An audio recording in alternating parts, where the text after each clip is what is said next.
Pour cette vidéo, on fait un petit trigger warning sur agression sexuelle, viol conjugal et violence associée.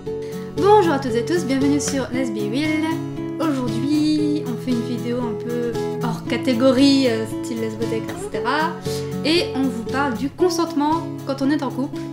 Et pourquoi on a décidé de faire cette vidéo aujourd'hui? Parce que en ce moment, bon, il y a toujours beaucoup de merde qui est dit à ce propos, mais particulièrement en ce moment, notamment avec ce qui s'est passé dans TPMP dernièrement, où ils ont débattu sur est-ce que quand on fait l'amour à sa partenaire, son partenaire, quand il dort, est-ce que c'est du viol ou pas, etc. Il y en a beaucoup qui ont dit ben non, comme c'est ta partenaire, c'est pas du viol, etc. Bref, de la grosse merde, n'importe quoi, du gros bullshit. Et du coup, on s'est dit que c'était le moment de faire cette vidéo pour parler de consentement dans le couple. Donc le consentement, c'est hyper important, c'est la base, parce que on pourrait croire que quand on est en couple, effectivement, on a moins besoin de demander à son partenaire puisqu'on se connaît mieux, etc. Mais c'est totalement faux, parce que c'est pas parce qu'on est en couple qu'on se connaît et qu'on se fréquente au quotidien et qu'on connaît les habitudes de l'un et de l'autre que on a forcément envie de faire l'amour au même moment. Ça, c'est la base. La base. Donc ça reste important de demander à chaque instant si la personne a envie. On a le droit aussi de changer d'avis, de changer de goût, d'habitude, etc. Et même si on a l'habitude de faire l'amour tous les jeudis, parce que on aime bien ça, et que c'était comme ça, etc. On a le droit de changer d'avis et de plus vouloir faire l'amour tous les jeudis. Donc c'est bien de s'assurer que l'autre a vraiment envie aussi. Et il faut savoir qu'on peut commencer par dire oui, d'accord, on fait l'amour.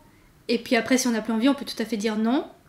Il n'y a pas de honte ou de gêne ou quoi que ce soit à dire non, on arrête, j'ai plus envie. Un oui n'est jamais définitif en fait. Un oui peut devenir un non. Une autre idée reçue qui est très répandue, c'est l'idée du devoir conjugal, qui est la pire invention du monde, de la société. Le devoir conjugal n'existe pas, on ne doit rien à son partenaire, sa partenaire. Si on doit quelque chose à quelqu'un, c'est à nous-mêmes. Oui. C'est tout. Tout au long de notre vie, on doit quelque chose que à nous-mêmes.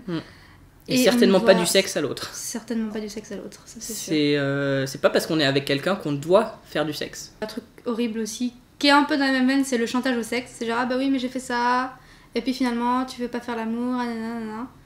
Alors les gens qui se comportent comme ça, ce sont des grosses merdes. Quand votre partenaire n'est pas non plus en état de dire oui, drogue, alcool, fatigue extrême, ou être malade, enfin voilà, où vraiment on sent que la personne n'est pas dans son assiette et qu'elle n'est pas capable de vous dire oui, c'est non. Parce que si c'est sous la contrainte de la drogue, etc., et qu'on dit oui, non, tu es drogué, ou même si t'es bourré, et vraiment bourré, tu n'as pas toutes tes capacités pour émettre un oui éclairé en fait. Donc dans le doute, j'ai envie de dire, parce que même si elle a dit oui, mais que la personne est totalement bourrée, bah non en fait. Tu dois avoir conscience que t'as dit oui. C'est pas du consentement en fait. C'est de l'abus sur personne si vous le faites. Après le consentement aussi, on parle de consentement général juste pour faire l'amour, faire du sexe. Mais il y a aussi pour des moments précis. Oui, des actes précis en fait.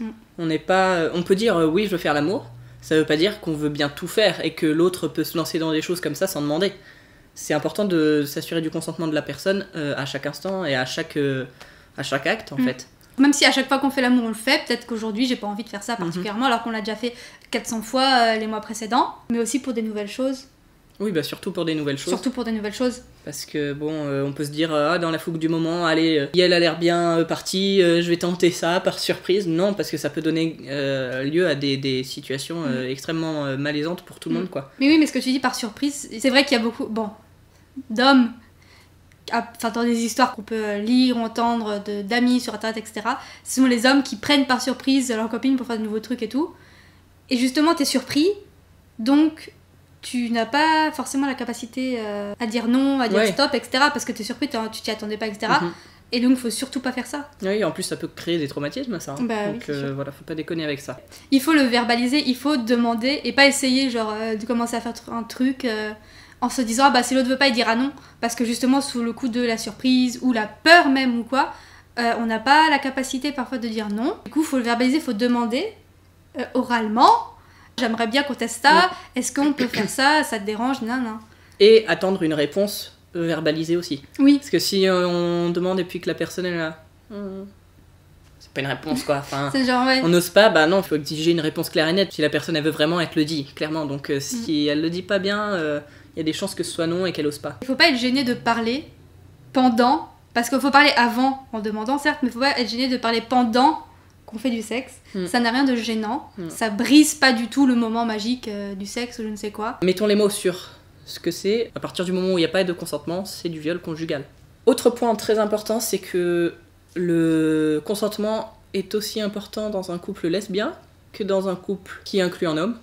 Parce qu'on a tendance souvent à ramener les histoires d'abus sexuels aux hommes, à remettre la faute sur les hommes, parce que c'est vrai que souvent...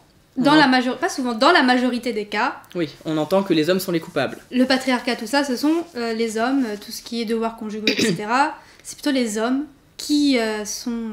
À l'origine. À l'origine, tout à fait, de ça. C'est très souvent le cas, mais pas forcément. Et ça n'exempte pas du tout les femmes de demander le consentement de leur partenaire. Hein. Dans un couple de lesbiennes, on peut souvent se dire que on est deux femmes, on se connaît bien, il y a une bonne connexion, on se comprend souvent de manière plus intuitive qu'avec un homme.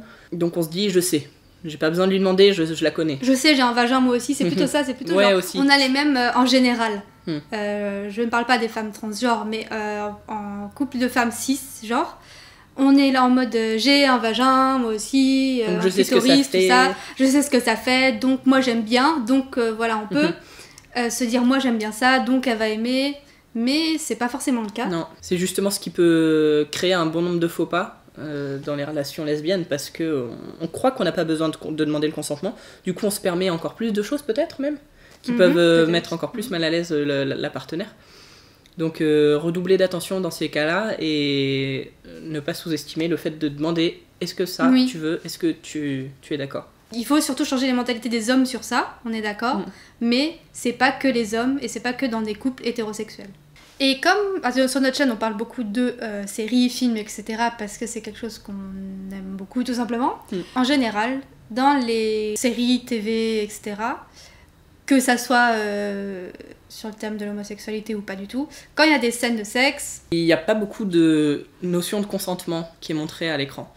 Parfois, pour des scènes de première fois, entre deux personnes, il y a cette notion, il y a un des deux qui dit « T'es sûr ça va tu veux qu'on arrête ?»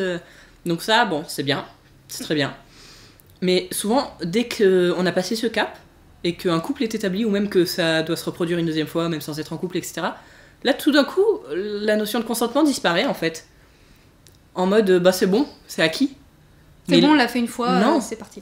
Le consentement n'est jamais acquis, et ça, je trouve que c'est un très mauvais exemple qu'on a à cause de ça. Parce qu'en plus, le consentement dans les relations sexuelles est quelque chose dont on parle beaucoup trop peu, et du coup, les seuls exemples qu'on a dans tous les films et séries qu'on voit, c'est ça, c'est qu'au début, c'est bien de demander, par contre, après... C'est pas grave. Non. T'as bien parlé, je n'ai rien à rajouter. Et du coup, nous, dans tout ça, puisque cette chaîne parle de nous en général, ce qu'on dit dans cette vidéo, bah on l'applique, tout simplement. On n'est pas sûrement des exemples absolument parfaits, irréprochables, etc.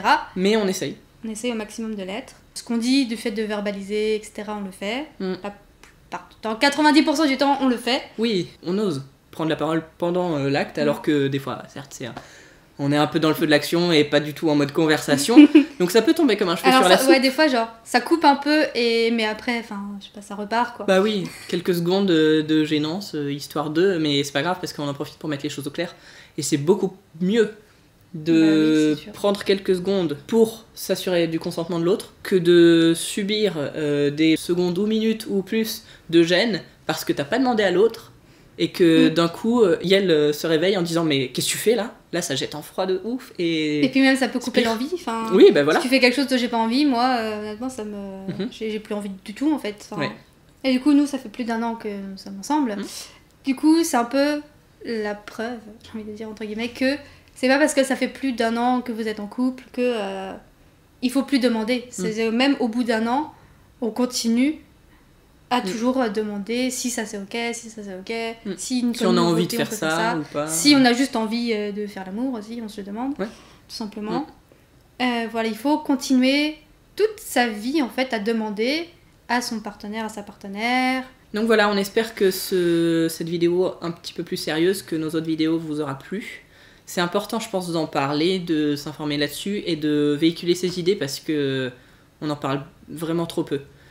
Donc n'hésitez pas à partager la vidéo. On voulait remercier parce qu'on a dépassé les 100 abonnés. Oui. Alors, à l'échelle des youtubeurs qui ont des millions et des millions d'abonnés, etc., certes, c'est rien, mais on était très contente d'atteindre ce palier des 100 abonnés parce que quand on a créé la chaîne, on s'était dit qu'on aurait 15 abonnés toute notre vie et qu'on allait abandonner très vite, etc., parce que ça n'allait intéresser personne. Et on est contente d'avoir réussi à toucher quand même 122 personnes aujourd'hui quand on tourne. Voilà, ça nous fait vraiment plaisir. Merci à vous. On est aussi sur Twitter, sur Facebook. Vous pouvez retrouver les liens dans la description. Et nouveauté, on est aussi maintenant sur Instagram. On parlera beaucoup des sorties cinéma parce que nous on parle beaucoup des films après ici sur cette chaîne. Mais il y a des films qui sortent tout au long de l'année qui continuent à sortir. Donc on vous parlera pas mal des films pour vous encourager à aller les voir. Tant qu'il est encore temps. Tant qu'il est encore temps. Parce qu'il reste très peu longtemps à l'affiche. Donc si on en parle après, c'est un peu nul. Et c'est important, je trouve, que ces films fassent quand même un certain nombre d'entrées pour pas que les romances homosexuelles tombent dans l'oubli, etc. et qu'on se retrouve avec que des romances hétéro, blanches, voilà, patriarcales, tout ça. Comme toute notre vie. Comme toute notre vie. Donc voilà, on préparera pas mal de films, je pense, et on fera des petites stories, et voilà. Ça sera les coulisses de un peu plus fun que Twitter, et voilà. Du coup, on se retrouve très bientôt pour de nouvelles vidéos, sûrement une Lasbothèque bientôt, tout ça. Et puis sur ce, à la prochaine.